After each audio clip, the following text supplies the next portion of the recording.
viewers, I'm your host Uzma Jafri with another episode of South Asia Focus. Let's begin the show. While the political crisis in Sri Lanka is seemingly stabilizing with the new president and a cabinet at the helm of affairs, the island nation continues to grapple with the crippling economic challenges that have severely affected people's lives for weeks. The authorities are reaching out to Beijing seeking support amidst the crisis.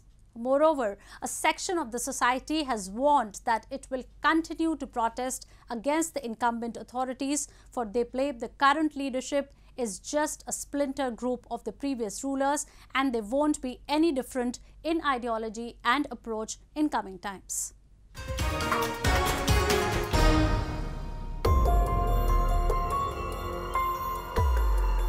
After a series of protests for over 3 months owing to the acute economic and humanitarian crisis in the country, Sri Lanka opened its presidential office this week. The government offices have resumed their operations and things appear to be returning to track, at least politically.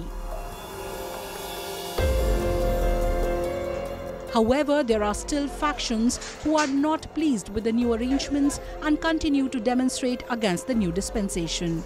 The government has launched a crackdown on them, and those who were camping on the government land for weeks were raided and forced out.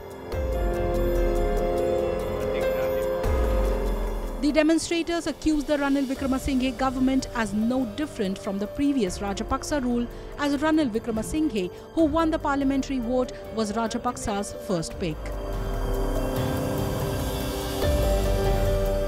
Protesters say they will continue to express their disappointment even after what they call the government's extreme measures to curb dissent.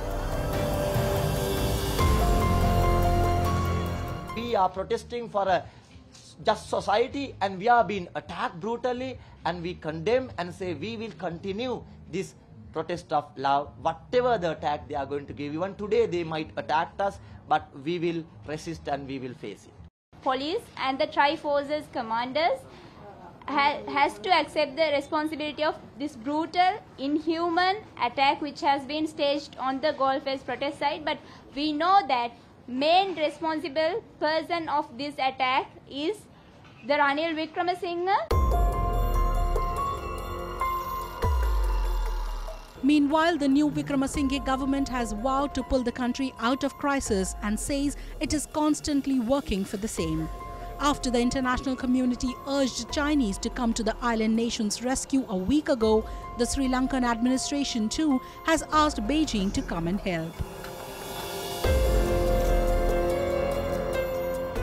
Beijing has had billions of dollars of investment in the country and is accused by several observers as the one which is exploiting Sri Lanka. Colombo has asked China to help with trade, investment and tourism to assist it grow sustainably. Colombo said this week that it was in negotiations with Beijing for another loan as the country seeks an emergency $4 billion package to support it emerge from an economic meltdown. A repayment of around close to $1 billion is falling due this year. And we've asked and we've talked to China about the possibility of providing another loan in order to repay these sums. And this is still under discussion. We've also requested China for a swap arrangement. The funds will be used essentially to finance imports for Sri Lankan industries, especially our garments industry. Most of the inputs for our garments industry come from China. And the garments industry is a major foreign exchange earner for Sri Lanka. Sri Lanka says Beijing could also help by pouring further investment into vast China-backed port projects in Colombo and Hambantota. Major Chinese investment plans had not materialized because of the COVID-19 pandemic. Sri Lanka is also seeking a return of tourists in the country as the industry has recorded a massive blow since the COVID outbreak. Sri Lanka also hopes to persuade China to activate a $1.5 billion bilateral currency swap. While Sri Lanka hopes it would receive some form of assistance from China, Beijing has not been keen enough in providing Colombo the kind of support it seeks and needs. China pledged $500 million of emergency support for Sri Lanka in March, and apart from some support here and there, it hasn't really emerged as an ally. On the other side, neighboring India has been proactive and has assisted Sri Lanka with nearly $4 billion of worth. The government of India has maintained that the assistance will continue to its neighboring nation in coming weeks too. The international community too has put its hope and trust behind New Delhi, for it has walked the talk in every single crisis.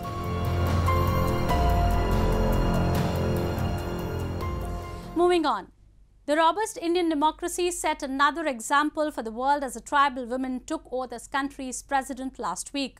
The first tribal and only the second woman in the 75 years of independent Indian history, Draupadi Murmu's election to the top chair is also set to provide a new dimension to the Indian politics. The Government of India too stands vindicated after her election, as it has always claimed to be working towards the inclusive growth with everybody's contribution.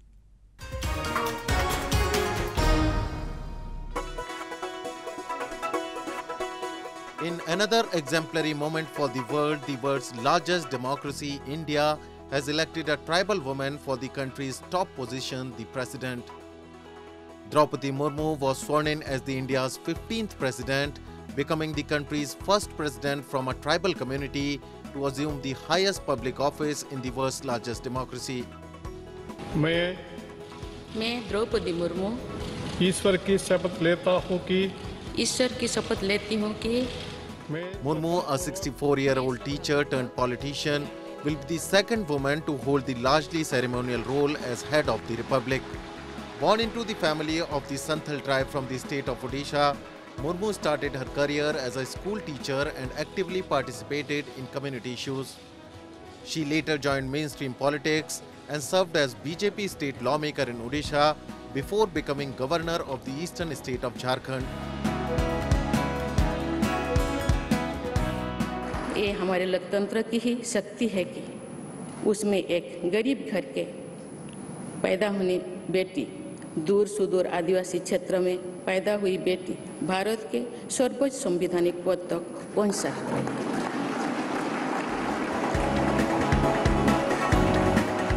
Her election is seen as the Government of India's outreach to country's tribal communities under what has largely been deemed as government's mission of inclusive growth. Nearly 8% of India's 1.4 billion population is tribal, and any representation from the community is a premier example of functioning of Indian democracy. Observers say it can boost the appeal of Prime Minister Narendra Modi's party among marginalized groups ahead of the 2024 general election. President Murmu, who has dedicated a large chunk of her life to the welfare of tribals, said it was the historic moment for the country as someone from her community too was being recognized, and it was a sign that the tribals have become a part of India's mainstream. मेरा निर्वाचन इस बात का सबूत है कि भारत में गरीब सपने भी देख सकता है और उन्हें पूरा भी कर सकता है.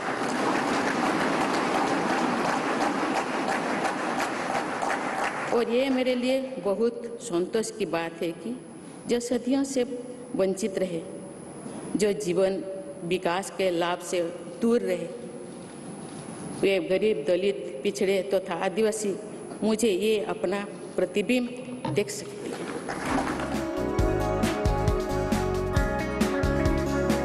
The Indian President acts as Supreme Commander of the Armed Forces, but Prime Minister holds executive powers. The President nevertheless has a key role during the political crisis, such as when a general election is inconclusive, by deciding which party is in the best position to form a government. No bill in the Indian system becomes a law until the President ratifies it. The President's discretionary powers range from commuting criminal sentences to imposing emergencies if the country finds itself amidst any major political or economic crisis.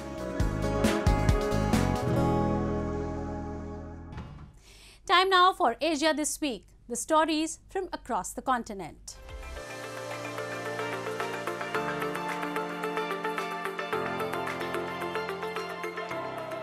Hundreds of supporters of populist Shiite cleric Muqtada al-Sadr broke into Iraq's parliament as the country reached 290 days without a government.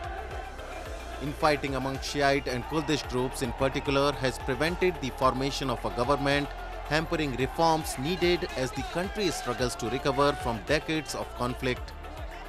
More than 9 months since an October election, lawmakers tasked with choosing a president and a prime minister looked no closer to an agreement, bringing the country to a record 290 days without a head of state or cabinet. The last longest deadlock was in 2010, when after 289 days, Prime Minister Nouri al-Maliki got a second term. The outgoing government of Prime Minister Mustafa al-Kadhimi continues to run the country.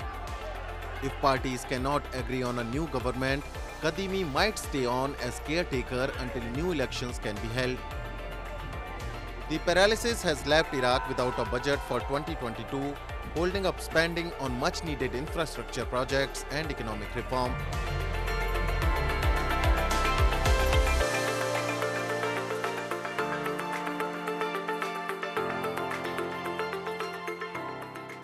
Israel published images this week which officials said showed weapons depots and tunnels in Gaza near a school, a Pepsi factory and other buildings, and accused the Palestinian militant group Hamas of deliberately hiding them in civilian areas.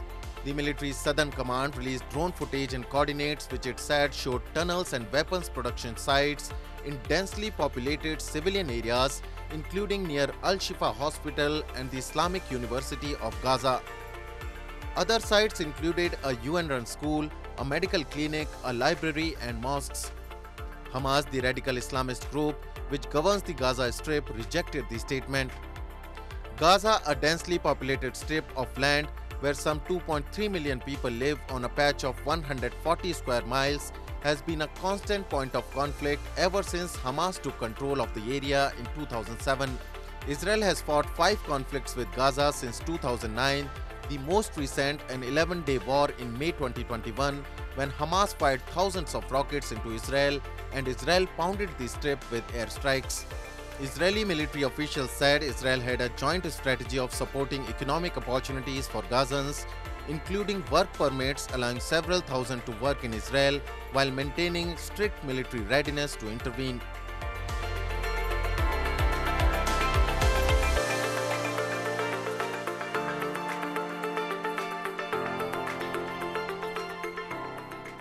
Hyper Edohaku is an application game that explores Edo, the old name of Tokyo City. While exploring the Edo town, one can learn about people's life while looking at the pictures. The pictures that appear in the game are the collection of Edo Tokyo Museum, a popular place for sightseeing in Tokyo. It has released its game application Hyper Edohaku, which could run on smartphones. Opened around 29 years ago, some of the collections are now displayed at a temporary museum. Hyper Edohaku stage is around the area of Ryogoku Bridge, which was lively and bustling with many people in the town of Edo. 当館のですね、常設展示の特徴としては、非常にリアルな縮尺模型ですね、をたくさん展示しているというところがあります。今回はそれを単にバーチャルにするだけではなくて、主人公の立場に立ってですね、江戸の盛り場とか江戸の町を自由に遊べるような工夫をしております。日本の江戸時代の歴史や文化というものをですね、楽しみながら学べるという仕組みとなっております。Visitors enjoy going back to the previous era by means of this application. Japanese hospitality is becoming a treat for travelers and citizens all over the world.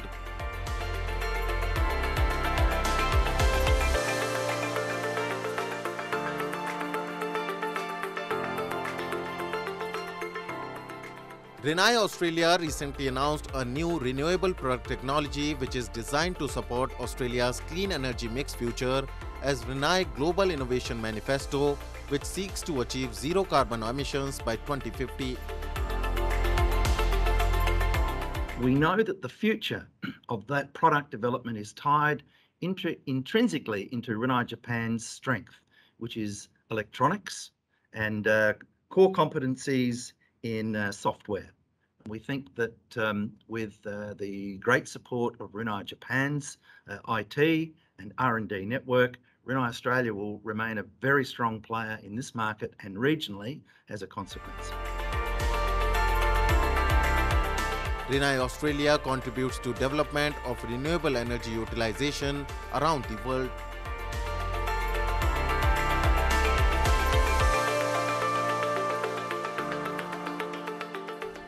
Moving on. One of the most sacred periods in the Hindu calendar, the month of Sawan, is being observed with great devotion and fanfare across the country. While many are fasting and offering prayers to Hindu Lord Shiva at homes or nearby temples, hundreds of thousands of others have set on pilgrimages to revered Hindu places. Worshipping Lord Shiva in this month is believed to bring peace and good fortune to the devotees. As holy month of Shravan sets in, India's religious landscape descends into a unique fervour of devotion and celebration. Considered one of the most sacred periods in the Hindu calendar, Hindu devotees embark on hundreds of miles-long journeys to get a glance of Lord Shiva in this month. Known as Kanwar Yatra, a pilgrimage organized by Hindus where the devotees gather to fetch the sacred water of the Ganges river from holy places including Haridwar and Gangotri in Uttarakhand. Millions participate in the holy journey.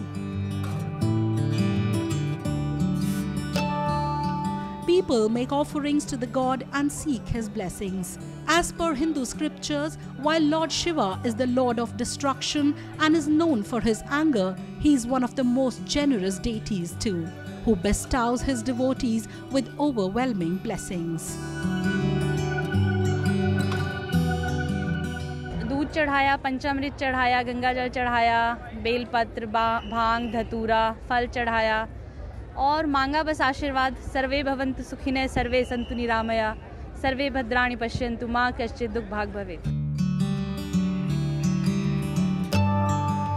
As per the Hindu calendar, Shravan is the 5th month that usually falls in the month of July and August. Devotees also mark this special month by observing fast on every Monday and praying to Lord Shiva and Goddess Parvati for a peaceful and prosperous life. Couples observe this fast for a blissful married life, while unmarried men and women seek the blessings of the Lord and the Goddess for a suitable match. During the entire month of Shravan, Lord Shiva is decorated in different attires and accessories.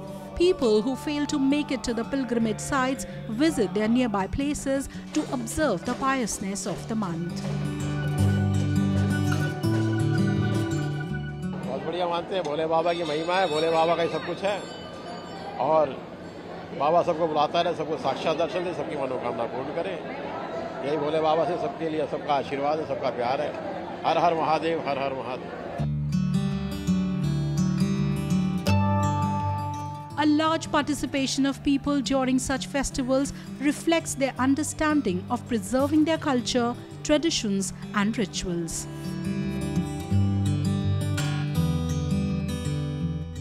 The month of Sawan culminates with the festivals of Tej and Raksha Bandhan. With that, we come to the end of this week's episode. See you next week. Goodbye and take care.